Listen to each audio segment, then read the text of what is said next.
हम्म तो आज से हम लोग चालू कर रहे हैं लेसन नंबर 3, साइंस 2 का life process in living organism part 2। ठीक है। साइंस 2 का थर्ड लेसन इसलिए चालू किया अपन ने क्योंकि सेकेंड लेसन अब भी पढ़ के आ रहे हैं अपन, living process in living organism part 1। तो पार्ट 1 पढ़े हैं तो उसका लगकर ही पार्ट 2 है, इसलिए अपने को पार्ट 2 पढ़ना चाहिए उसके बाद। ठीक है, इसलिए अपन डायरेक्ट उसके बाद पार्ट 2 पढ़ रहे हैं साइंस 2 का। ठीक है, तो अभी यहाँ पे क्या पहले तो क्या कट चुका है, देखो ये पेज से आज अपन ये पहला पेज ही पढ़ेंगे। पहला पेज इंट्रोडक्शन है, पूरा इंट्रोडक्शन दिया हुआ है यूनिट का, तो अपन वो पहला पेज पढ़ेंगे। पहले पेज पे ये यहाँ से ये 4 चीज़ें, ठीक है। पेंसिल पकड़ो और ये 4 क्वेश्चन जो यहाँ पे दिया हुआ है वो चारों क्वेश्चन कट चुके हैं। कैन यू रिकॉल, ठीक है, कैन यू रिकॉल कट चुका हुआ है। ठीक है, तो अभी अपन चालू करते हैं। ये यूनिट में देखो क्या क्या पढ़ना है अपने को। रिप्रोडक्शन के ऊपर यूनिट है ये, रिप्रोडक्शन। ठीक है, asexual and sexual reproduction, reproduction in modern technology, reproductive health पढ़ना है, पॉपुलेशन एक्सप्लोजन। ये टॉपिक्स है जो हमको इस यूनिट में कवर करना है। ठीक है, तो सबसे पहले आते हैं हम लोग यहाँ बेसिक पे।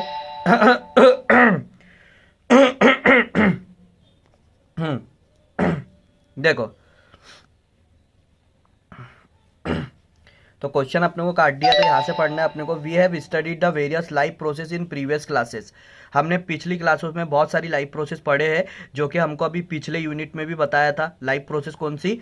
All those life process that is nutrition, respiration, excretion, sensation, response and control, coordination etcetera. ये लाइफ प्रोसेस हम लोग पिछली क्लासों में भी पढ़ चुके हैं, मतलब 8वीं 9वीं में पढ़ चुके हैं। और अभी जस्ट इसके पहले वाले यूनिट में हमने वहाँ पे भी ये पढ़े थे कि हमने ये पढ़ चुके हैं पहले, वहाँ पे भी यही लिखा हुआ था।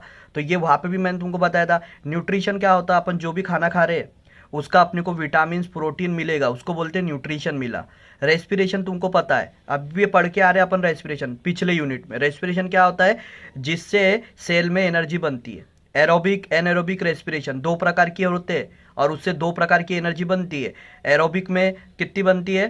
38 एटीपी। और एनएरोबिक में ज़्यादा नहीं बनती, 2 एटीपी बनती है। अब भी रेस्पिरेशन पढ़ के आ रहे हैं। एक्सक्रिएशन वहाँ पे भी बताया था तुमको। ठीक है, एक्सक्रिएशन मतलब होता है हमारे बॉडी से वेस्ट मटेरियल को बाहर निकालना। सेंसेशन मतलब हम सेंस कर सकते हैं, हमारे 6 सेंस होते हैं, पता है ना। किसी ने चिमटी लिया, ठीक है, वो हमको सेंस हो जाता है। जुबान पे कोई चीज़ रखने से उसका टेस्ट सेंस हो जाता है, सेंसेशन है हमारे पास। रिस्पॉन्स, रिस्पॉन्स हम लोग कोई भी एक्शन का रिस्पॉन्स करते। ठीक है, मतलब कहीं पे ऐसा काटा तो पट से अपन हाथ हटा लेते, तो ये रिस्पॉन्स किसके थ्रू कर पाते अपन? अपने 9वीं क्लास में पढ़े थे, नर्व सेल होती है, पूरे बॉडी में नर्व्स होती है हमारी, नर्व्स। यानी किसी ने चिमटी भी लिया तो हमको एहसास हो जाता। 9वीं क्लास में तो तुम्हारे को नर्व्स का याद कराया था मैंने, याद करो आंसर नर्व का। वही अपने यूनिट का नाम ही था वहाँ पे, कंट्रोल एंड कोऑर्डिनेशन। समझ में आया? यूनिट का नाम ही था। ठीक है, तो ये लाइफ प्रोसेस हमने पढ़ चुके। इसके अलावा एक लाइफ प्रोसेस बहुत ही इंपॉर्टेंट होती है जो आज हम लोग पढ़ने जा रहे हैं। ठीक है, ये यूनिट पूरी उसी लाइफ प्रोसेस के ऊपर है और उस लाइफ प्रोसेस का नाम है रिप्रोडक्शन। ठीक है, तो बताता हूं अभी मैं। देखो, are essential to each living organism to remain alive.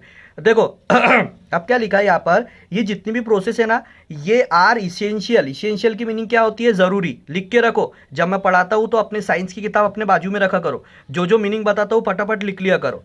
ठीक है, मीनिंग आएंगी तभी तुमको साइंस का पेपर लिखना आएगा। ठीक है, इसेंशियल, इसेंशियल मतलब होता है जरूरी। Are essential to each living organism.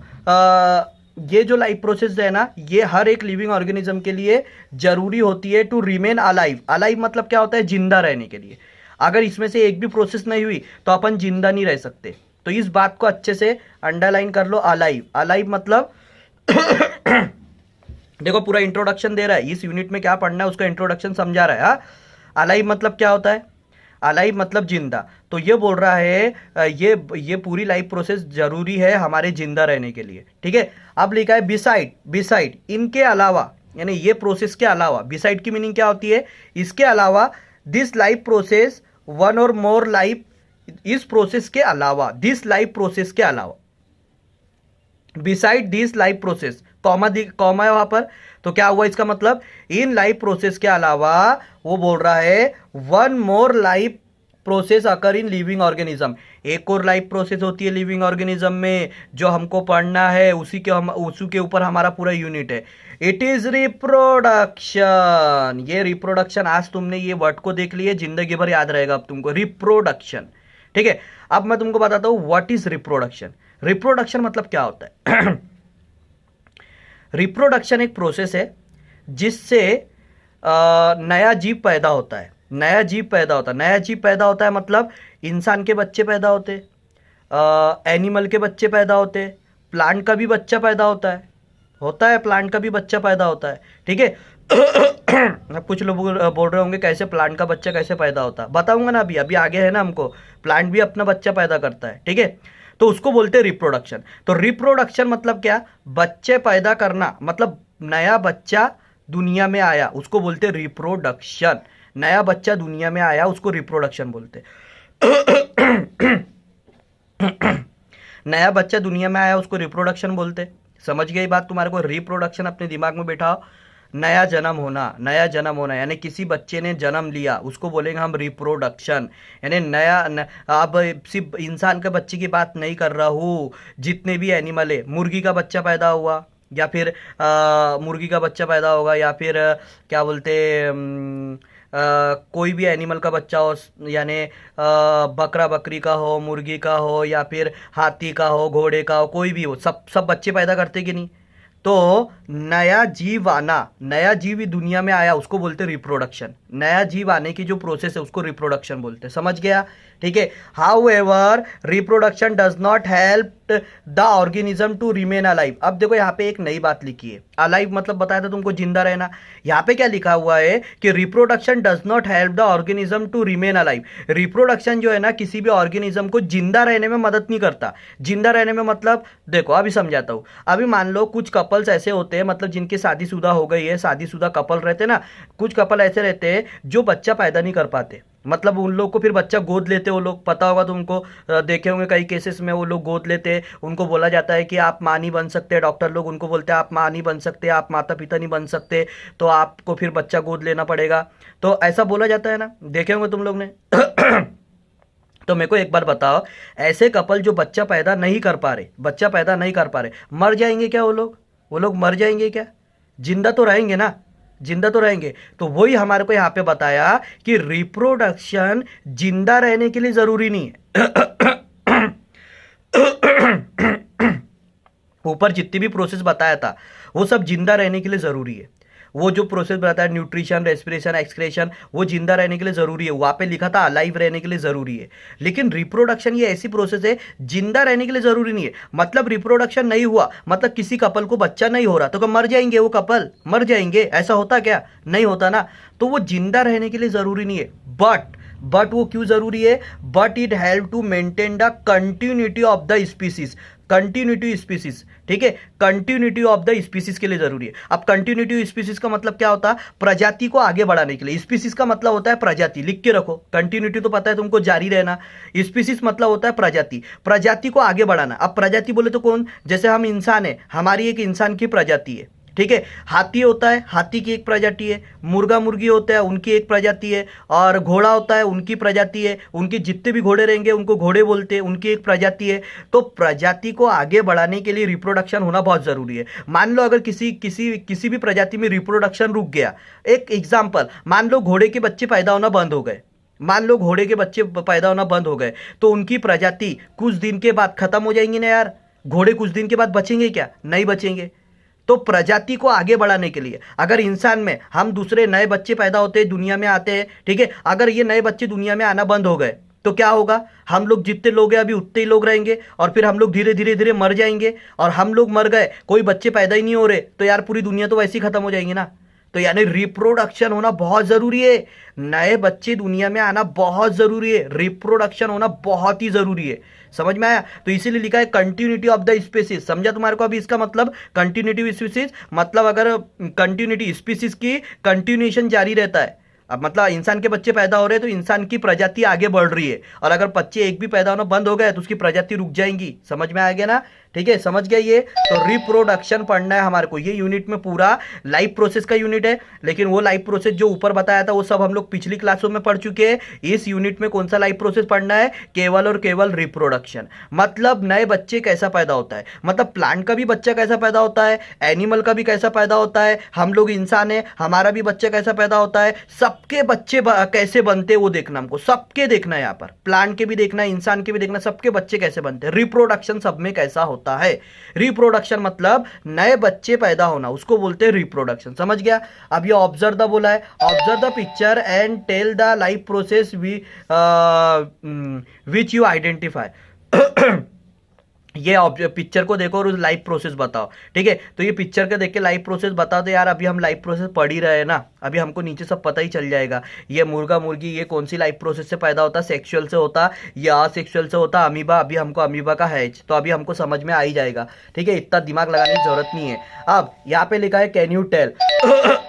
Can you tell का मतलब क्या होता है? तुम बता सकते हो क्या? तुम बता सकते हो। अच्छा, तुम बता सकते हो तो क्यों पूछ रहा है? क्योंकि तुमने कभी ना कभी पढ़े होंगे, इसलिए पूछ रहा है तुम बता सकते क्या। तो पहला क्वेश्चन है what do we mean by the maintenance of the species. Species का मेंटेनेंस बनाए रखने का मतलब क्या होता है? मेंटेनेंस बनाए रखने का मतलब होता है कि वो रिप्रोडक्शन कर पाए, उसको बोलते हैं मेंटेनेंस बनाए रखना। अगर रिप्रोडक्शन करना किसी ने बंद कर दिया तो उसका मेंटेनेंस खराब हो जाएगा। यार समझ में आया? तो रिप्रोडक्शन बनाए रखना उसको बोलते हैं maintenance. Weather the new organism is genetically exactly similar. अब जो नया जो बच्चा पैदा होता है वो जेनेटिकली मतलब उसके जीन्स एकदम सेम होते हैं क्या माँ बाप की तरह? एकदम माँ बाप की तरह सेम होते हैं क्या? नहीं होते, लेकिन होते भी है। कुछ ऑर्गेनिज्म के एकदम सेम होते हैं, कुछ ऑर्गेनिज्म के एकदम सेम नहीं होते। जैसे अमीबा, जब अमीबा अपने बच्चे पैदा करता है ना, तो वो अमीबा को देख के तुम बता नहीं सकते कि कौन बच्चा है, कौन माता पिता है उसके, कौन बच्चा है, बता नहीं सकते। क्योंकि अमीबा सब एक जैसे दिखते हैं। क्यों दिखते हैं एक जैसे? क्योंकि उनके जेनेटिक उनके जीन्स पूरे सेम होते हैं, उनके जीन्स पूरे सेम होते हैं। लेकिन हम अपने बिल्कुल सेम टू सेम जुड़वा दिखते क्या हमारे माँ बाप के? नहीं दिखते, क्योंकि हमारे जीन थोड़े अलग है। तो अपन ने पिछली क्लास में ये पिछले यूनिट में पढ़े अलग क्यों होते हैं, ये बताया था तुमको क्रोमोसोम का। यहाँ पे जीन क्या होते हैं? अदला बदली होते, क्रॉसिंग ओवर, इसके कारण होते हैं अपन अलग। ठीक है, तो यहाँ वही पूछा है whether the new organism is genetically exactly similar to earlier one. क्या वो जब नया ऑर्गेनिज्म पैदा होता है, कोई भी ऑर्गेनिज्म हो, अब ऑर्गेनिज्म मतलब तुमको पता है, ऑर्गेनिज्म मतलब लिविंग चीज ना रे भाई, कोई भी एनिमल इंसान सबको लिविंग ऑर्गेनिज्म बोलते हैं। कोई भी ऑर्गेनिज्म पैदा हुआ तो वो एकदम सिमिलर रहेगा क्या अपने पहले वाले एनिमल से जिससे वो पैदा हुआ है? जो माँ बाप से पैदा हुआ उसके सिमिलर रहेगा क्या? One that has produce it similar रहेगा क्या? तो वो सिमिलर रहता भी है और नहीं भी रहता है, केस डिपेंड करता है। ठीक है, डिपेंड करता है। वो असेक्सुअल रिप्रोडक्शन में सेम होता है, अभी हम नीचे पढ़ने वाले, असेक्सुअल रिप्रोडक्शन में वो सेम होता है, और सेक्सुअल रिप्रोडक्शन से जो बच्चे पैदा होते हैं वो सेम नहीं दिखते। जो असेक्सुअल से पैदा होते हैं वो सेम दिखते हैं, जो सेक्सुअल से पैदा होते हैं वो सेम नहीं दिखते। ठीक है, who determine whether the two organism of the species will be exactly similar or not। ठीक है, कौन डिटरमाइन करेगा कि दोनों ऑर्गेनिज्म एग्जैक्टली सिमिलर है या नहीं? तो कौन डिटरमाइन करेगा? ये क्रोमोसोम डिटरमाइन करता है। क्रोमोसोम, डीएनए, क्रोमोसोम के ऊपर डीएनए लपटा रहता है, तो डीएनए डिटरमाइन करता है। ठीक है, डीएनए। और आगे क्वेश्चन देखोगे, what is the relationship between the cell division and the formation of new organism of the same species by the earlier existing organism. Cell division और नया ऑर्गेनिज्म बनने में क्या रिलेशन है? अब भी सेल डिवीजन की दो प्रोसेस पढ़ के आ रहे हैं हम लोग, माइटोसिस और मियोसिस। तो सेल डिवीजन और नया ऑर्गेनिज्म बनने में क्या रिलेशन है? तो मैं तुमको बता रहा हूँ, सेल डिवीजन होता है तभी नया बच्चा पैदा होता है। तुमको बताया था मियोसिस से होता है बच्चा पैदा, माइटोसिस से भी होता है, लेकिन अपने नहीं होते बच्चे पैदा। माइटोसिस से किसके बच्चे पैदा होते हैं? अमीबा, पैरामीशियम, उनके बच्चे पैदा होते हैं। ठीक है, तो सेल डिवीजन से ही बच्चे पैदा होते हैं। नया सेल बना मतलब नया बच्चा बना। ठीक है, तो नया बच्चा बना तो यार सेल, लेकिन कौन सा यार? बॉडी का सेल नहीं बोल रहा हूँ, बॉडी के सेल से बच्चे नहीं बनते। समझ में आया? वो अपन ने पढ़े थे जर्म सेल, उससे बच्चे बनते। ठीक है, तो अभी आगे देखो। हाँ, तो ये ऐसे नॉर्मल हमको कैन यू टेल करके थे, अभी आगे देखो पूरा समझ में आ जाएगा तुमको। एक number, formation of new organism of the same species by the earlier existing organism is called as reproduction. क्या लिखा है? Formation of the new organism, नया ऑर्गेनिज्म मतलब नया बच्चा पैदा हुआ, ऑफ द सेम स्पीसीज, उसी प्रजाति का मतलब इंसान को ही पैदा करता है, बंदर को ही पैदा करेगा, घोड़ा घोड़े को ही पैदा करेगा। तो वहां बोल रहा है formation of new organism of the same species. अगर किसी सेम स्पीसीज का एक नया ऑर्गेनिज्म बना bye the earlier existing organism मतलब किसी से तो बना होगा, उसके माँ बाप तो कोई तो होंगे ना, उससे ही पैदा हुआ होगा ना, अकेला तो पैदा नहीं हो जाएगा। ठीक है, तो अर्लियर एग्जिस्टिंग वन मतलब क्या होता है? अर्लियर मतलब पहले वाले ऑर्गेनिज्म से बनता है। ये दुनिया में सबको ही पहले वाले ऑर्गेनिज्म से ही बनते हैं। हम लोग कहाँ से पैदा हुए? हम लोग हमारे माँ बाप से पैदा हुए। तो हमारे माँ बाप पहले आए ना, तो उनको बोलते हैं earlier existing one, existing organism. वो पहले से है। वो कैसे पैदा हुए? उनके माँ बाप से। वो कैसे पैदा हुए? उनके माँ बाप से। तो अपन ये पूरी प्रजाति कैसे बढ़ती है? जो पहले से ऑर्गेनिज्म है वो नए ऑर्गेनिज्म को जन्म देते हैं, ठीक है। इज कॉल्ड एज रिप्रोडक्शन, और इसी प्रोसेस को रिप्रोडक्शन बोलते हैं। तो ये रिप्रोडक्शन की डेफिनेशन हो गई। क्या हो गया? फॉर्मेशन ऑफ न्यू ऑर्गेनिज्म, नया ऑर्गेनिज्म का बनना। ये डेफिनेशन को याद कर लेना, हाईलाइट कर लो, अंडरलाइन कर लो। नया ऑर्गेनिज्म का बनना ऑफ द सेम स्पीसीज, एक ही प्रजाति का। ऐसा नहीं कि भैया इंसान के बच्चे घोड़े पैदा करेंगे, ऐसा नहीं होता, ठीक है। Formation of new organism of the same species, एक ही प्रजाति के नए बच्चे बनेंगे। अर्लियर एग्जिस्टिंग ऑर्गेनिज्म मतलब जो पहले से ऑर्गेनिज्म है उनसे बनेंगे। Is called as reproduction. इस प्रोसेस को रिप्रोडक्शन कहा जाता है। समझ में आया? नए बच्चे पैदा हुए, पहले से जो इंसान थे उनसे पैदा हुए, तो ये जो क्रिया है, ये जो नए बच्चे पैदा होने की जो क्रिया है, इसको हम रिप्रोडक्शन कहते हैं। समझ गया? ठीक है। Reproduction is one of the various important character of the living organism. Reproduction बहुत ही इंपॉर्टेंट कैरेक्टर है हमारा, वो हमने ऊपर ही पढ़ लिया भैया। रिप्रोडक्शन नहीं होगा तो हमारी प्रजाति आगे नहीं बढ़ेगी, ठीक है। It is also one of the various reason responsible for the evolution of the species. अच्छा, ये इवोल्यूशन के लिए भी बहुत इंपॉर्टेंट है। अब इवोल्यूशन ऐसा नहीं बोलना कि इवोल्यूशन तुमको पता नहीं। पहला यूनिट अपन ने पढ़ के इवोल्यूशन। इवोल्यूशन मतलब क्या हुआ? एक जीव ने ही दूसरे जीव को बनाया है, तो रिप्रोडक्शन हो रहा है, तभी तो एक जीव से दूसरा जीव बन गया ना। अगर रिप्रोडक्शन ही नहीं होता तो होता क्या इवोल्यूशन? मतलब बंदर से अपन बने ना इंसान, तो भाई बंदर में इवोल्यूशन क्यों हुआ? क्योंकि उसमें रिप्रोडक्शन होता था, उसके बच्चे पैदा होते थे। तो धीरे धीरे उसके बच्चे पैदा होते होते होते उसमें थोड़ा थोड़ा क्या आया? वेरिएशन आया। म्यूटेशन के कारण थोड़ा थोड़ा वेरिएशन आता है, और वो थोड़ा थोड़ा वेरिएशन एक दिन बहुत बड़ा हो जाता है, बहुत बड़ा वेरिएशन हो जाता है, तो एक जीव से नया जीव पैदा हो जाता है। लेकिन वो पैदा क्यों हुआ? क्योंकि रिप्रोडक्शन हो रहा था। अगर रिप्रोडक्शन नहीं होता तो इवोल्यूशन होता क्या? नहीं होता। इसलिए यहाँ पे लिखा है कि इवोल्यूशन होने का एक बहुत बड़ा कारण है रिप्रोडक्शन। रिप्रोडक्शन हुआ इसलिए इवोल्यूशन हुआ, ठीक है। इन living organism reproduction occur mainly by the two method. अब बता रहा भैया, रिप्रोडक्शन की डेफिनेशन दिया है, इसको हाईलाइट करना है तुमको। पहली लाइन ये डेफिनेशन को हाईलाइट कर लो, रिप्रोडक्शन। अब वो बताया कि रिप्रोडक्शन दो प्रकार के होते हैं। देखो, reproduction occur mainly two method, दो मेथड से होते हैं रिप्रोडक्शन। रिप्रोडक्शन होने की दो मेथड है, अंडरलाइन करो। Those two method are asexual and sexual reproduction. इसको अंडरलाइन कर लो जल्दी से।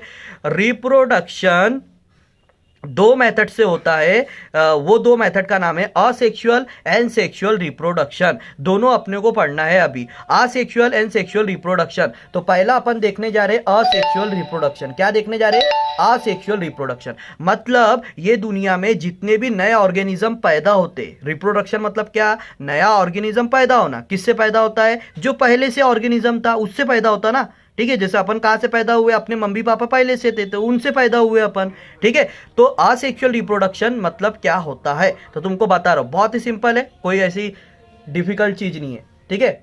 देखो, बहुत इंटरेस्टिंग यूनिट भी है ये, बहुत इंटरेस्टिंग यूनिट है। अब पढ़ना है अपने को असेक्सुअल रिप्रोडक्शन, असेक्सुअल और सेक्सुअल रिप्रोडक्शन। देखो, असेक्सुअल की मैं सिंपल सी मीनिंग बता रहा हूं।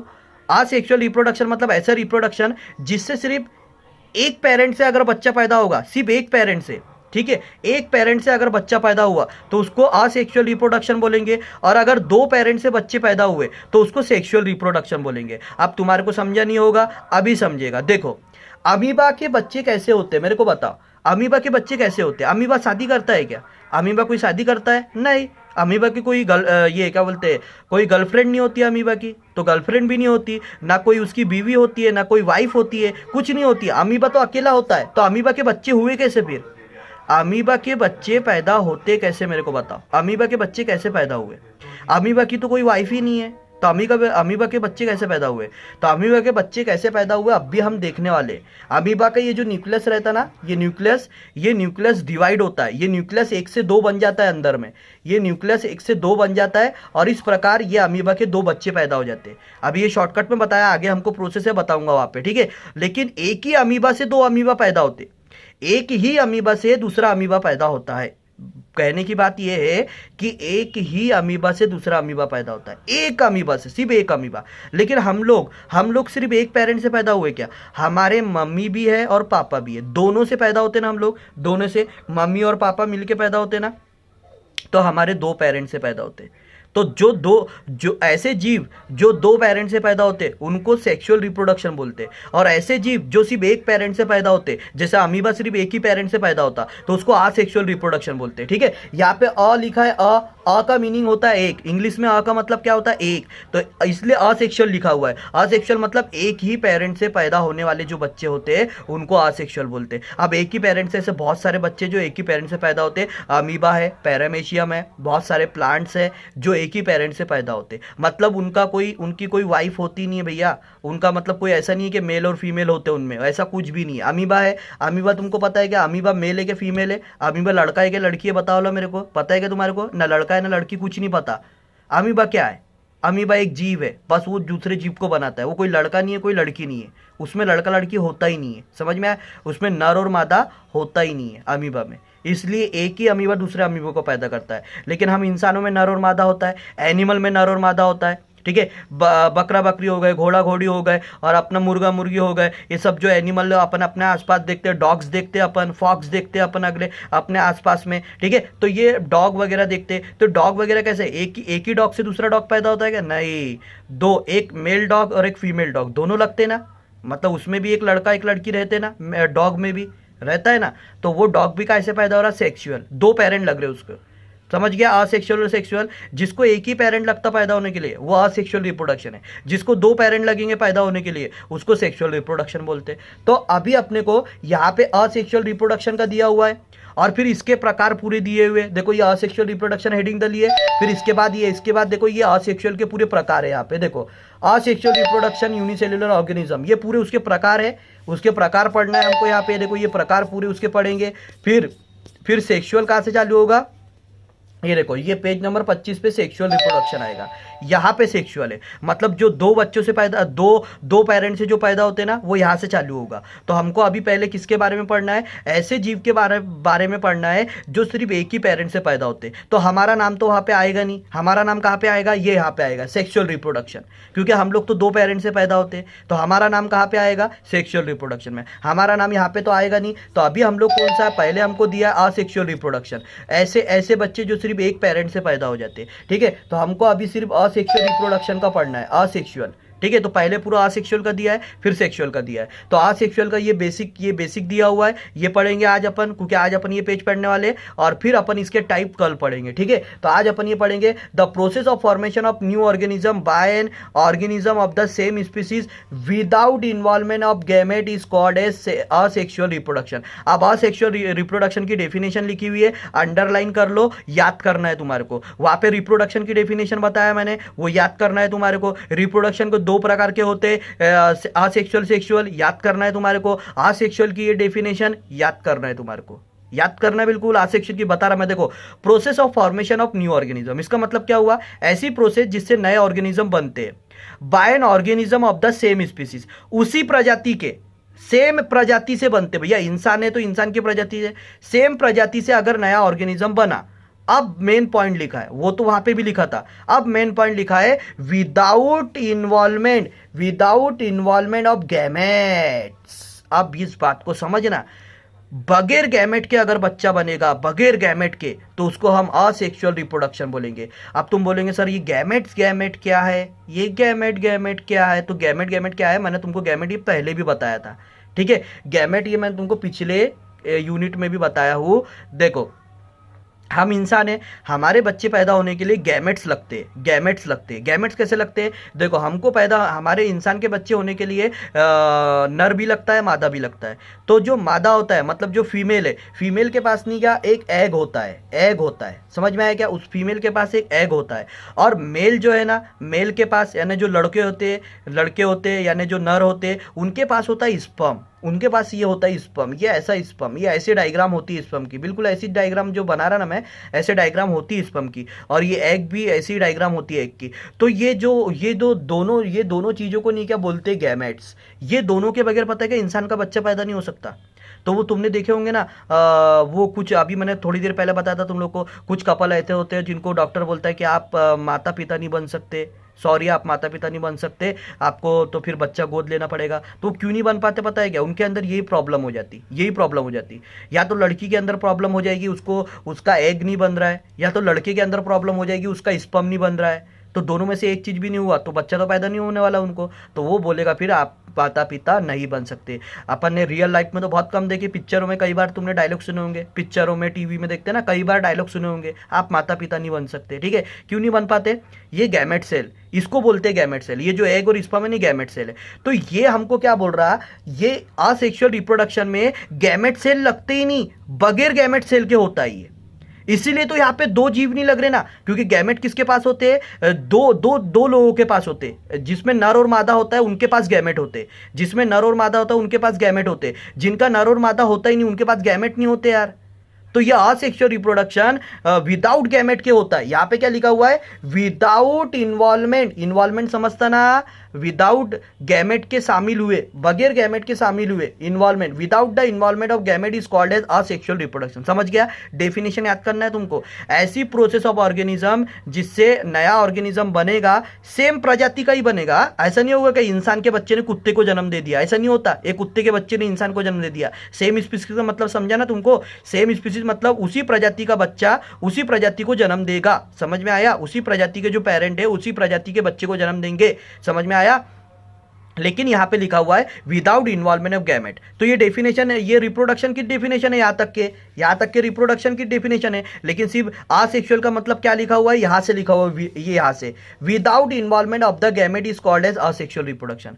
अब यही सेक्सुअल रिप्रोडक्शन की डेफिनेशन अगर वो बोलेगा, जो अभी मैंने बताया वो पेज नंबर 25 पे सेक्सुअल रिप्रोडक्शन, अगर वहां पे डेफिनेशन बोलेगा तो वो बोलेगा with involvement of gamete, gamete के साथ अगर होगा तो उसको हम बोलेंगे भैया सेक्सुअल रिप्रोडक्शन। अगर बगैर गैमेट के हो रहा है तो उसको असेक्सुअल रिप्रोडक्शन। समझ गया तुम्हारे को? As this reproduction does not involve union of two different gamete, क्योंकि इसको दो डिफरेंट गैमेट नहीं लगते, क्योंकि इसको दो अलग अलग गैमेट नहीं लगते। The new organism has exact genetic similarity with the reproduction organism. अब देखो बहुत अच्छी बात लिखा हुआ है, क्योंकि इसको क्या हो रहा है, ये जो असेक्सुअल रिप्रोडक्शन से जो बन रहा है, इसको दो दो गैमेट तो लगते ही नहीं है, गैमेट तो लगते ही नहीं है। गैमेट नहीं लग रहे मतलब इसके दो पेरेंट तो लगते ही नहीं, इसको एक ही पेरेंट लगता है। अब मेरे को बताओ, जैसे ये अमीबा है, ये अमीबा के अंदर जितने भी जीन्स होंगे, अब यही अमीबा दूसरे अमीबा को पैदा कर रहा है। एक अकेला अमीबा है ना, एक अकेला अमीबा, दूसरे अमीबा को इसने पैदा किया। बताओ, पैदा किया तो यार इसने पूरे अपने जीन्स दिया उसको, तो इसने पूरे अपने जीन दिया, तो सेम ही जीन्स है ना यार, सेम ही है, तो वो अमीबा सेम ही दिखेगा ना, सेम ही दिखेगा। लेकिन हमारे केस में हम अपने माता पिता से एग्जैक्ट सेम क्यों नहीं दिखते? अभी बताया था तुमको, हमारे पास गैमेट होते, गैमेट मतलब फीमेल के पास जो एग होता है और मेल के पास जो ये स्पर्म होता है, ये जो गैमेट है ना, गैमेट, ये गैमेट में क्या होता है पता है कि तुम्हारे को? ये गैमेट के पास क्रोमोजोम होता है, पता है? यहाँ पे ये फादर के पास एक क्रोमोजोम होता है और ये मदर के पास एक क्रोमोजोम होता है, और फिर ये क्रोमोजोम दोनों ऐसे मिलते हैं और दोनों ऐसे मिलते हैं। तो मेरे को बताओ, अपने पास आधे क्रोमोजोम, आधे जो जीन है, आधे जीन किसके हैं? पापा के, और आधे जीन किसके? मदर के। और ऊपर से फिर क्या होता है, वो जीन यहाँ पे अदला बदली भी होते हैं। तुमको बताया था ना, क्रॉसिंग ओवर, अदला बदली भी होते हैं। तो अपन सेम दिखेंगे क्या? अपन कभी सेम ही नहीं दिखते माँ बाप के जैसे। जुड़वा दिखते क्या? जुड़वा माँ बाप के बिल्कुल टू कॉपी पैदा होते क्या? अपन नहीं होते, टू कॉपी पैदा नहीं होते।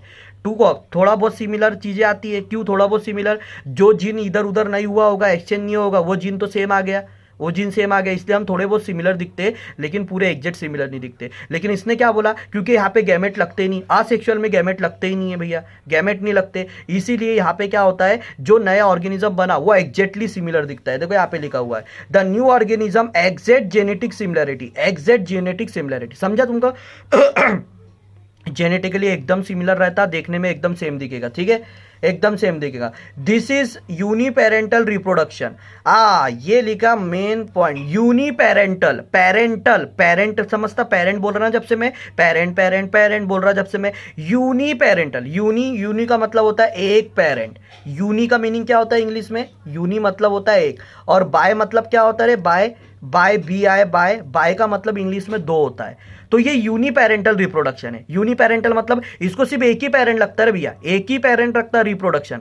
ये इस प्रकार में जो नए बच्चे पैदा होंगे, इस प्रकार वाले को सिर्फ एक ही पेरेंट लगता है। जैसे तुमको बताया, अमीबा को पैदा होने के लिए सिर्फ एक ही अमीबा लगता है, उसका कोई फीमेल नर मादा होता ही नहीं उनमें। समझ में आया क्या? ठीक है, it occurs by the mitotic cell division. अब ये कौन से डिवीजन से होता है? Mitotic cell division. अब भी तो पढ़ के आ रहे हैं अपन ने, सेल डिवीजन के दो प्रकार होते हैं, माइटोसिस और मियोसिस। तो कौन से सेल डिवीजन से होता है? ये माइटोटिक सेल डिवीजन से होता है। समझ गया? Absence of genetic reproduction, absence of genetic reproduction, genetic recombination is the drawback। अब जेनेटिक रिकॉम्बिनेशन मतलब हम लोग में क्या होता है, ये जेनेटिक रिकॉम्बिनेशन होता है ना, मतलब जीन्स एक्सचेंज होते हैं ना, अदला बदली होते, इनमें नहीं होता, तो ये इसका ड्रॉबैक है। ड्रॉबैक है मतलब क्या है? ड्रॉबैक है मतलब इसकी खामी है इसमें, फिर इसीलिए इसके बच्चे अलग नहीं दिखते, तो ये इसकी खामी है। जेनेटिक रिकॉम्बिनेशन नहीं होता, ये इसका ड्रॉबैक है। ये इसका क्या है? ड्रॉबैक है, ठीक है। लेकिन इसकी एक खास बात क्या है, इसकी एडवांटेज क्या है? Fast, where is the fast process is advantage of this reproductive method. Fast process, fast process बोले तो देखो, इंसान का बच्चा पैदा होने के लिए तुमको अच्छे से पता 9 महीने लग जाते, बराबर है। लेकिन अमीबा का बच्चा पैदा होने के लिए 9 महीने लगते क्या? एक दिन में पैदा हो जाता, कभी कभी 10 दिन में, कभी 20 दिन में। तो उनको बहुत फास्ट प्रोसेस होती है। अमीबा के बच्चे पैदा होने के बहुत जल्दी पैदा हो जाते हैं, लेकिन इंसान के बच्चे पैदा होने के लिए भैया 9 महीने लग जाते हैं। ऐसे कई अलग अलग जीव है जिनके बच्चे पैदा होने के लिए अलग अलग समय लगता है। तो वो जो सेक्सुअल वाले जो है ना, सेक्सुअल वाले जो अपन पढ़ेंगे, जिसमें अपन आते हैं सेक्सुअल रिप्रोडक्शन, वो जब पढ़ेंगे ना उनको बहुत टाइम लगता है। और ये जो असेक्सुअल वाले पढ़े ना, ये धड़ाधड़ इनके बच्चे पैदा होते हैं, ये 10 दिन में 20 दिन में फटाफट। ये ऐसे चाहिए इनका असेक्सुअल रिप्रोडक्शन, फटाफट बच्चे पैदा होते हैं इसमें। तो इसीलिए असेक्सुअल रिप्रोडक्शन ये फास्ट प्रोसेस है। ये इसका एडवांटेज है कि भैया फास्ट प्रोसेस है। लेकिन इसका ड्रॉबैक क्या है? ये जेनेटिकली रिकॉम्बिनेशन नहीं होता, जेनेटिकली रिकॉम्बिनेशन होता नहीं इसके अंदर, मतलब जेनेटिकली ये अलग नहीं रहते, एकदम सेम ही दिखते ना यार, ये इसकी डिसएडवांटेज है, ठीक है। तो ये असेक्सुअल रिप्रोडक्शन का मैंने तुम लोग को क्या पूछा, क्या बताया, पूरा ये इंट्रोडक्शन बताया, असेक्सुअल रिप्रोडक्शन का पूरा इंट्रोडक्शन बताया हूँ, ठीक है। तो ये इंट्रोडक्शन बताया मैंने तुम लोग को, ठीक है। तो असेक्सुअल रिप्रोडक्शन का पूरा इंट्रोडक्शन पढ़ लिया अपन ने, रिप्रोडक्शन क्या होता वो बता दिया, पूरा इंट्रोडक्शन टॉपिक हो गया है। अब अपन पढ़ेंगे कल से पढ़ेंगे असेक्सुअल रिप्रोडक्शन के ये टाइप्स पढ़ना चालू कर देंगे, ठीक है। तो आज ये वीडियो देखो और अच्छे से समझ लो, ठीक है, अच्छे से समझ लो और रिप्लाई करना, वीडियो देखने के बाद रिप्लाई करना, ठीक है।